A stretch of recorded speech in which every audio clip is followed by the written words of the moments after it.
اللهم صل على سيدنا محمد يا رب صل وسلم دائما أبدا على حبيبي. حضرت عمر رضی اللہ تعالی عنہ فرمایا کرتے تھے کہ مجھے اس کی زیادہ فکر نہیں ہوتی کہ میری دعائیں قبول ہو رہی ہیں کہ نہیں ہو رہی، مجھے زیادہ فکر اس کی ہوتی ہے کہ دعائیں مانگنے کی توفیق مل رہی ہے کہ نہیں مل رہی. دعائیں مانگنے کی توفیق مل رہی ہے تو اس کا مطلب قبول ہو رہی ہیں. فوکس تو اس کو کرو کہ دعا مانگ رہے ہیں کہ نہیں مانگ رہے. یہ کیسے ہو سکتا ہے کہ اس احکم الحاکمین کے سامنے ہاتھ اٹھاتے ہوں اور وہ خالی ہاتھ واپس کرتا ہو. تو آج دعاؤں میں جان ختم ہو گئی، دعائیں مانگنا چھوڑ دی. یہ جو میں نے قرآن کی آیت پڑھی ہے، رمضان اور دعا کا آپس میں بہت گہرا تعلق ہے، بہت گہرا. جب انسان اللہ کے لیے کوئی عبادت کرتا ہے، کوئی قربانی دیتا ہے، اللہ کا نام قرآن میں ہے شکور، قدردان. شکور کسے کہتے ہیں؟ قدردان. آپ تھوڑا کرو، وہ اس کی قدر بہت زیادہ کرے. کچھ لوگ ناقدرے ہوتے ہیں نا، آپ کچھ بھی کر لیں ان کے لیے کہتے ہیں نا ناقدرہ ہے، میری بات کو ویلیو ہی نہیں دیتا، میرے احسان کو ویلیو ہی نہیں دیتا. اس لیے علماء کہتے ہیں کہ افطار کے وقت دعا کرنی چاہیے. کیوں؟ آپ نے سارا دن اللہ کے لیے ایک قربانی دی ہے. یہ بڑی بات ہے. آپ کی نظر میں شاید اس کی ویلیو نہ ہو، اللہ کی نظر میں اس کی بڑی ویلیو ہے کہ میرا بندہ نے مجھے دیکھا نہیں ہے اور اس نے سارا دن میرے لیے کھانا پینا چھوڑ دیا. کیا کر رہے ہیں؟ ہاں یہ مکھی تنگ کر رہی ہے، لیکن اتنا ایسے نہ پکڑیں کہ مکھی سے زیادہ آپ تنگ کرنا شروع کر دیں. ٹھیک، بس بھاگ گئی، نام ہی کافی ہے. تو کیا بات چل رہی تھی یار؟ دعا کی تو چل رہی تھی یہ یہاں. ہاں افطار کی بات کر رہا تھا میں. تو ہم اس کو شاید ہلکا سمجھتے ہوں، لیکن اللہ کی نظر میں یہ ہلکا عمل نہیں ہے. اللہ کہتے ہیں مجھ پر ایمان رکھتے ہیں، مجھے مانتے ہیں. اگر اللہ کو نہ مانتے ہوتے تو کوئی کسی کے کہنے پر کھانا پینا، آج کل تو لوگ ڈاکٹروں کے کہنے پہ نہیں چھوڑ رہے. ڈاکٹر کہتا ہے کہ آپ کو نقصان دے گا کھانا پینا، آپ ڈائٹنگ کرو، مت کھاؤ، پھر بھی کھا رہے ہیں لوگ کہ مر جائیں لیکن کھانا نہ چھوڑیں. یہ کتنی بڑی اللہ کی رحمت ہے. اللہ تعالیٰ پورے رمضان میں ہم سے کھانا پینا چھڑوا دیتے ہیں، توفیق دے دیتے ہیں. تو میرے اور آپ کے دل میں شاید قدر نہ ہو، لیکن اللہ تو قدردان ہے، وہ اس عمل کی بہت زیادہ قدر کرتا ہے. اس لیے کہتے ہیں کہ افطار کے وقت دعائیں قبول ہوتی ہیں. تضرع کا وقت ہے، عاجزی کا وقت ہے. تو دعائیں خوب کثرت سے کیا کریں. دعاؤں میں عاجزی، گڑ گڑانا، لجاجت کرنا. نبی صلی اللہ علیہ وسلم نے فرمایا دعا رو کے مانگو، اور رونا نہ آئے تو رونے جیسی صورت بنا لو،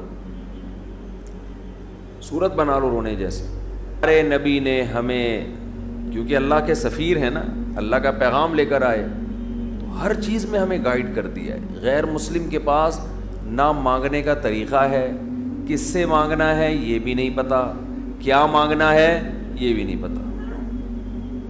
کبھی ادھر جا کے مانگ رہا ہے، کبھی ادھر جا کے مانگ رہا ہے، یہ بھی نہیں پتہ مانگنا کس سے، کیسے مانگنا ہے. کوئی یوں مانگ رہا ہے، کوئی کسی اور اسٹائل سے مانگ رہا ہے، یہ بھی نہیں پتہ. کون سے ٹائم پہ مانگنا ہے جس میں قبولیت کا امکان زیادہ ہے، یہ بھی نہیں پتہ.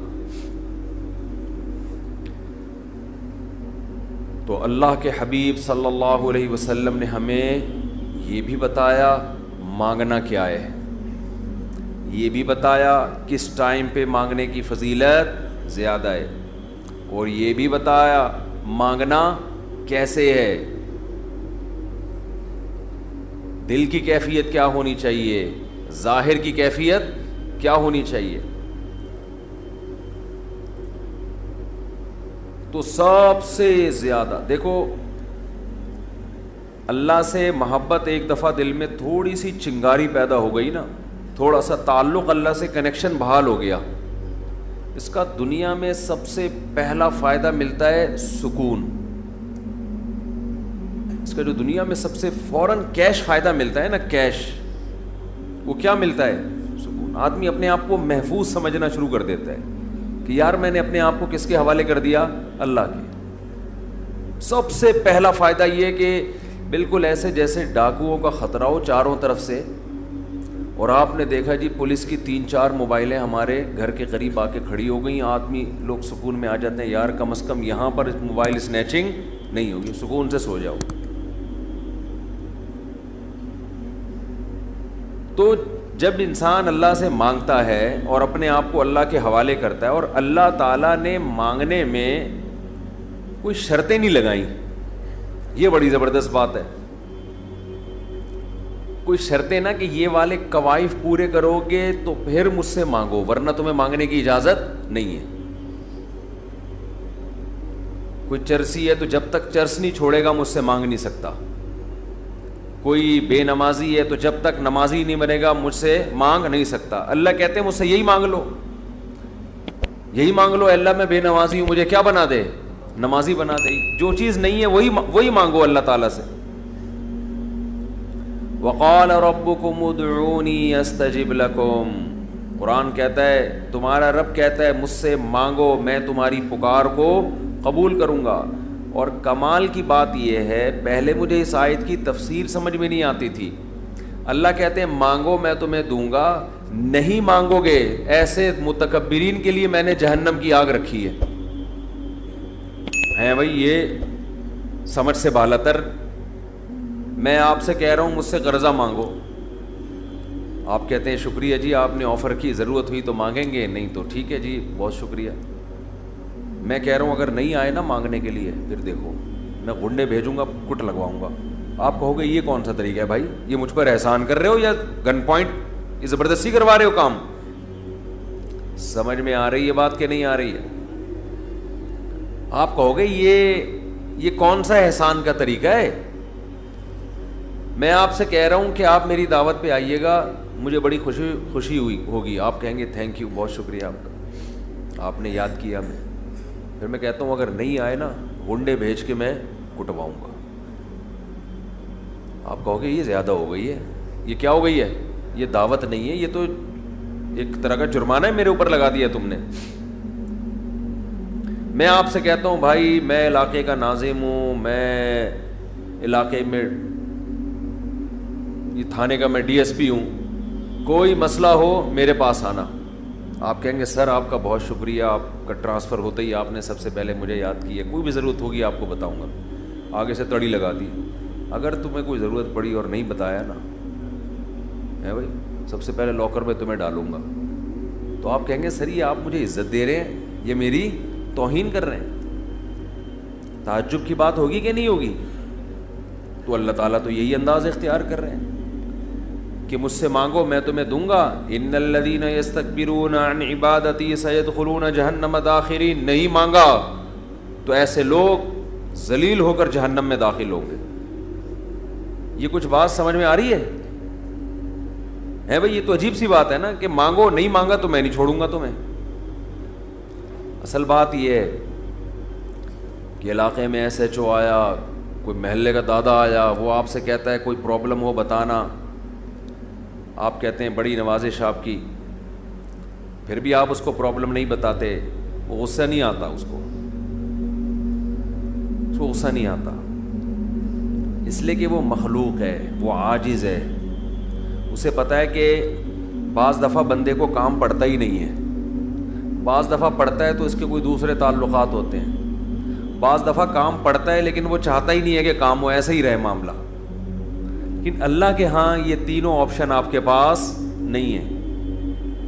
آپ یہ کہیں کہ اللہ تو نے مجھ سے کہا تھا کہ میں تجھ سے مانگوں، لیکن میری کوئی ایسی ضرورت ہی نہیں جو میں مانگوں تجھ سے.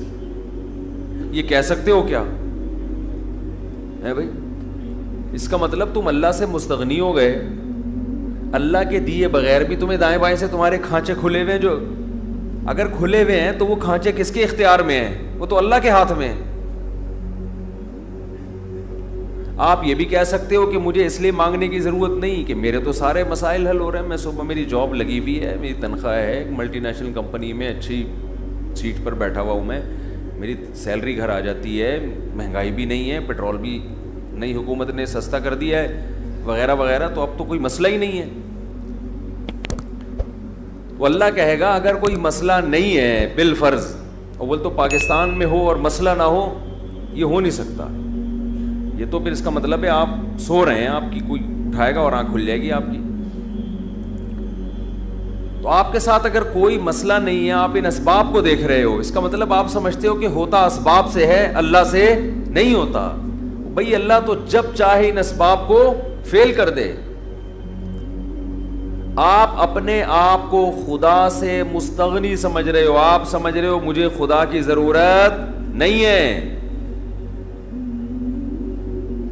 اس پر اللہ عذاب دے گا کہ تو اپنے آپ کو یہ سمجھ کیسے بیٹھا کہ تجھے ضرورت نہیں ہے میری. یہ ایسے محلے کا کوئی دادا آیا اور سارے کام اس کے ہاتھ میں، اس نے آپ سے بولا کوئی تنگ کرے تو مجھے بتانا، اور اسے پتا ہے کوئی نہ کوئی تنگ کر رہا ہے اس کو، آپ پھر بھی نہیں بتا رہے اس کو. وہ بلائے گا، بولے گا بھائی آپ کیوں نہیں بتا رہے؟ آپ کہتے ہیں بھائی کوئی مجھے تنگ کر رہا ہے تو میں برداشت کر رہا ہوں اس لیے نہیں بتا رہا. اس پہ غصہ نہیں آئے گا اس کو. لیکن اگر آپ نے اس سے کہا کوئی مجھے تنگ کر رہا ہے، میں آپ کو اس لیے نہیں بتا رہا کہ مجھے پتا ہے کہ میرے جاننے والے ہیں وہ مجھے بچا لیں گے، اس دادے کو غصہ آئے گا کہ میرے علاوہ کون اس محلے کا دادا ہے بھائی؟ آئے گا کہ نہیں آئے گا؟ تو اللہ کے سامنے ہم یہ بھی نہیں کہہ سکتے کہ اللہ یہ پریشانی ہے مجھے تنگ کر ہی نہیں رہی ہیں، مجھے کوئی ٹینشن ہے ہی نہیں. یہ بھی نہیں کہہ سکتے.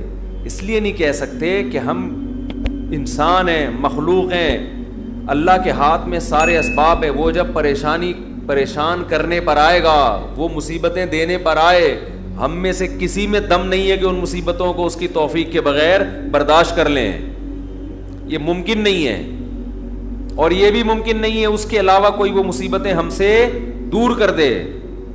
کتنی بڑی وعید ہے دعا نہ مانگنے پر. اور جو لوگ دعا نہیں مانگتے، حقیقت یہ ہے کہ وہ اپنے آپ کو دعا سے مستغنی سمجھتے ہیں. وہ کہتے ہیں مجھے ضرورت کیا ہے. میں ایک چٹکلا سناتا ہوں نا ایسے موقع پہ. ایک آدمی اپنا گدھا بیچنے جا رہا تھا بازار میں. کسی نے پوچھا کیا کر رہا ہے؟ اس نے کہا کہ یہ گدھا میں جاؤں گا مارکیٹ میں لاکھوں کا بکے گا. کسی نے کہا کہ انشاءاللہ کہہ دے کہ اگر اللہ نے چاہا. اس نے کہا انشاءاللہ، یعنی اللہ نے چاہا کہنے کی کیا ضرورت ہے؟ گدھا میرے ہاتھ میں، نسل اس کی اچھی ہے، مارکیٹ میں گدھے کی مانگ بھی ہے. گدھے مارکیٹ سے کیا ہو گئے ہیں؟ شارٹ. اگر وہ ہماری مارکیٹوں میں آتا، اسمبلیوں میں آتا، پتہ چلتا ہے یہاں مارکیٹ سے شارٹ نہیں ہے، ہول سیل کے حساب سے ہمارے یہاں. تو اب اسے لوگ کہہ رہے ہیں کہ بھائی بول دے اگر اللہ نے چاہا. وہ کہہ رہے ہیں اللہ نے چاہا کہ سب کچھ صحیح ہے، سب کچھ صحیح ہے. مارکیٹ میں گدھوں کی ویلیو بھی ہے اور انتظار میں بھی ہیں لوگ، تو منہ مانگی قیمت پہ بکے گا. اچانک کوئی مارکیٹ میں جب پہنچا، ڈاکو آیا، گدھا چھین کے لے گیا، یا اس گدھے کو بیماری ہوئی مر گیا. اب یہ خالی ہاتھ آ رہا ہے. اسی بندے سے رابطہ ہوا، اس نے پوچھا ہاں بھائی کیا ہوا؟ کہہ رہے انشاءاللہ میں گدھا لے کے جا رہا تھا، انشاءاللہ کوئی ڈاکو آیا، انشاءاللہ اس نے چاقو نکالا اور انشاءاللہ وہ گدھا مجھ سے چھین کے لے گیا. اب بات پہ کیا لگا رہا ہے؟ انشاءاللہ. اس نے کہا کمبخت جب لگانا تھا تو اس وقت تو لگایا نہیں انشاءاللہ، اور اب لگا رہے. تو ہم پر جب مصیبت پڑتی ہے پھر ہم کہتے ہیں یار اللہ کہاں ہے؟ تو بھئی یہ تو مصیبت سے پہلے اللہ کو پکارو. جو اللہ کو نہیں پکارتا یہ اس کی علامت ہے کہ اس کی نظر اسباب پر ہے, اللہ پر نہیں ہے. وہ سمجھتا ہے یہ جیسے کافر اسباب کو دیکھتا ہے نا, وہ تو کہتا ہے خدا کیا کر رہا ہے, گاڑی کے ایکسیلیٹر پہ پاؤں رکھو تو گاڑی چلتی ہے, بریک پہ پاؤں رکھو تو رکتی ہے, تو اللہ کہاں ہے؟ تو اللہ کو اگر نہیں کوئی پکارتا تو اللہ اس کا مطلب پھر یہ سمجھتے ہیں کہ یہ سمجھتا ہے کہ اس کو میری ضرورت نہیں ہے. یہ بہت بڑا جرم ہے. بات بات پہ اللہ سے دعا مانگا کرو. پیغمبروں کی کتنی دعائیں اللہ نے قرآن میں نقل کی ہیں, بات بات پہ دعائیں مانگتے تھے, بات بات پہ دعائیں یاد کریں. دعائیں, ایک کتاب آتی ہے مناجات مقبولہ, یہ نام نوٹ کر لیں. کیا نام ہے اس کا؟ مناجات مقبولہ. ہر کتاب, ہر لائبریری سے مل جائے گی یہ, جو جتنے بھی کتب خانے ہوتے ہیں نا. مولانا اشرف علی تھانوی رحمہ اللہ تعالی نے قرآن اور حدیث کی دعاؤں کو جمع کر کے ایک چھوٹی سی کتاب میں لکھ لیا ہے, ایک چھوٹی سی کتابچے میں جمع کر لیا ہے. قرآن کی دعائیں اور حدیث میں جو دعائیں, بہت جاندار دعائیں ہیں وہ. اچھا, دعا ایسی چیز ہے کہ جب جن الفاظ سے انسان مانگ رہا ہوتا ہے نا, وہ الفاظ بھی اس کے دل پہ اثر کر رہے ہوتے ہیں. تو انہوں نے بڑا شاندار کام یہ کیا کہ اب چونکہ دعائیں تو بہت زیادہ ہیں, ساری دعائیں قرآن اور حدیث کی آپ پڑھیں گے تو ایک ہی اتنی لمبی ہو جائے گی پھر. تو انہوں نے اس کو 7 حصوں میں ڈیوائیڈ کر دیا ہے. سمجھتے ہیں؟ ہفتے کے دن, اتوار کے دن, یہ یعنی 7 منزلیں بنا دی ہیں اس کی. اس کا ترجمہ بھی ملتا ہے, یعنی وہ دعائیں عربی میں اور نیچے اس کا ترجمہ. آپ بے شک عربی نہ پڑھیں, ترجمہ پڑھ لیں. وہ روزانہ کا معمول بنائیں. اس سے کیا ہوگا, آپ کو قرآن و سنت کی دعائیں یاد ہونا شروع ہو جائیں گی. وہ ایسی جاندار دعائیں, ایسی جاندار, ان دعاؤں میں آپ کو لطف آنا شروع ہو جائے گا, چسکا لگ جائے گا.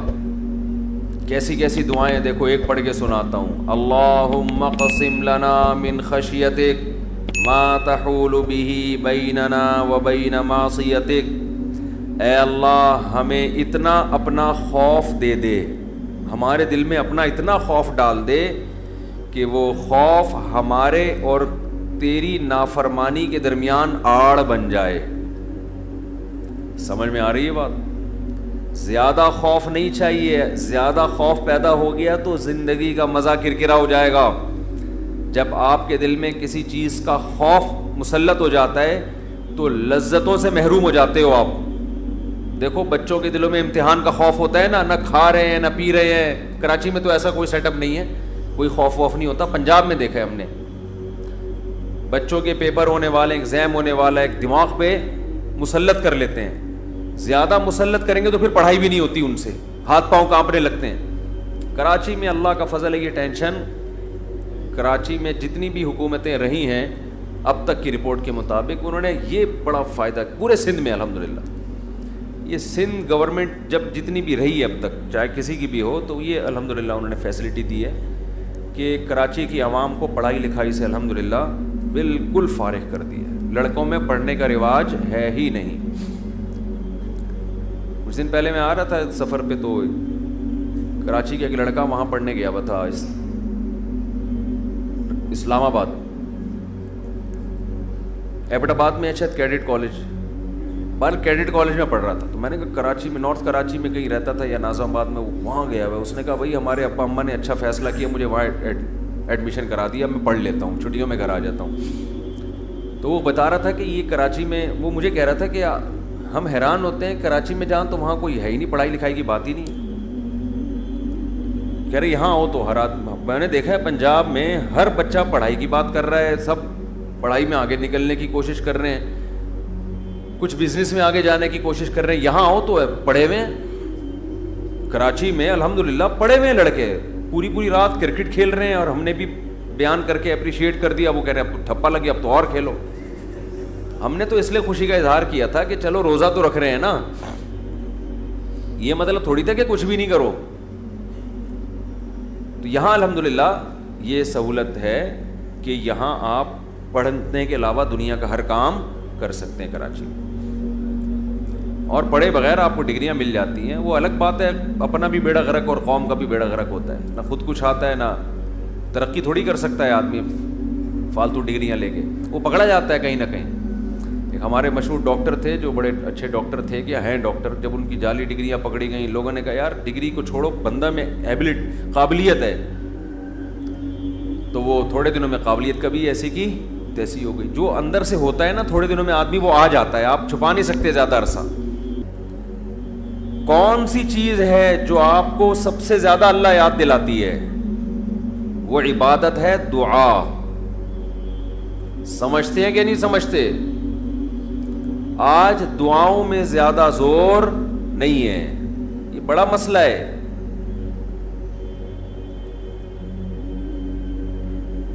بھائی کچھ نہ کچھ وقت نکال کے ہاتھ اٹھا کے اللہ کے سامنے گڑ گڑایا کریں. آج ہم لوگوں نے دعائیں مانگنا چھوڑ دی ہیں. جب انسان اللہ کے سامنے دعا مانگتا ہے وہ اللہ سے باتیں کرتا ہے, اگر توجہ سے دعا مانگے.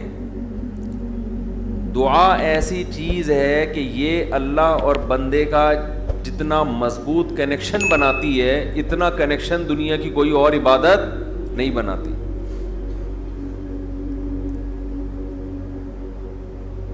ہمیں شیطان ورغلاتا ہے کہ اس سے مل کیا رہا ہے تمہیں, نظر تو کچھ بھی نہیں آتا, ملتا تو کچھ بھی نہیں ہے. یہ شیطان کا بہت بڑا دھوکہ ہے, وہ بندے اور اللہ کے تعلق کو مضبوط نہیں ہونے دیتا.